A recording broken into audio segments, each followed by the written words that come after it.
প্রধান শিক্ষিকার কাছেই থাকে স্কুলের গেটের চাবি, কিন্তু আসেননি প্রধান শিক্ষিকা। বন্ধ স্কুলের গেট, অগত্যা শিক্ষক শিক্ষিকারা গাছতলাতেই ক্লাস করাচ্ছেন। উত্তর 24 পরগনার বনগাঁ পৌরসভার 6 নম্বর ওয়ার্ডের দীনবন্ধু নগরের চাপাবেরিয়া কলোনির 2 নম্বরের জিএসএফপি স্কুলে এই ঘটনা। শনিবার সকালে স্কুলের প্রধান শিক্ষিকা সৌমি মণ্ডল আসেননি, কিন্তু স্কুলের গ্রুপে বা কোনো শিক্ষক শিক্ষিকাকে তিনি আসছেন না সে কথা জানানোনি। 11টা বেজে যাওয়ার পরেও খোলা হয়নি স্কুলের গেট। স্কুলের অন্যান্য শিক্ষক শিক্ষিকারা স্কুলের পাশের একটি বাড়ি থেকে ত্রিপল এনে স্কুলের মাঠেই গাছের তলায় ছাত্রছাত্রীদের নিয়ে ক্লাস করানোর সিদ্ধান্ত নেন।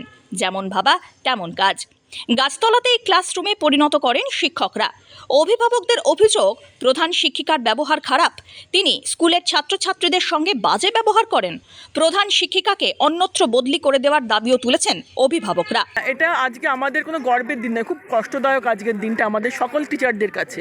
আমরা স্কুলে এসেছি স্কুলে পড়ানোর জন্য, কিন্তু আমরা চাবি রাখতে ভয় পাই। তার একটাই কারণ যে আমাদের স্কুলে অফিসে অনেক কিছু থাকে, সেগুলোকে ও আমাদেরকে বিশ্বাস করে না। ও মনে করে আমরা হয়তো জিনিসগুলোকে নষ্ট করে দিতে পারি, হারিয়ে দিতে পারি। ইভেন ও মিড ডে মিলের খাতা পর্যন্ত হারিয়ে দিয়ে হয়তো আমাদের দোষ দিতে পারে। আমরা ভয়তেই ওর কাছে চাবি হ্যান্ড ওভার করেছি।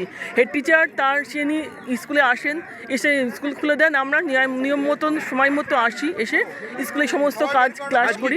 কি বলবো, এই দিদিমণিকে কারোরই পছন্দ হচ্ছে না। এক ব্যাপার আমি 10:30টার থেকে স্কুলের সামনে এসে দাঁড়িয়ে আছি বাচ্চা নিয়ে। 11টা বেজে যাওয়ার পরেও হলো না। তা স্যার গিয়ে কোন জায়গার থেকে একটা তাঁবু টেনে নিয়ে আসলো, আর আমি চেয়ার এনে দিলাম। তাহলে স্যারা বলছে তাহলে বাইরেই করি। তা এইভাবে তো দীর্ঘদিন সম্ভব না, এর একটা বিহিত করতে হবে। আমরা তাকে ফোন করা হচ্ছে, এখানে গার্জেনরা তাকে ফোন করছে, তা সে কোনো রেসপন্স করছে না। আর আমাদের সাথে ওনার ব্যবহারটা ভালো নেই।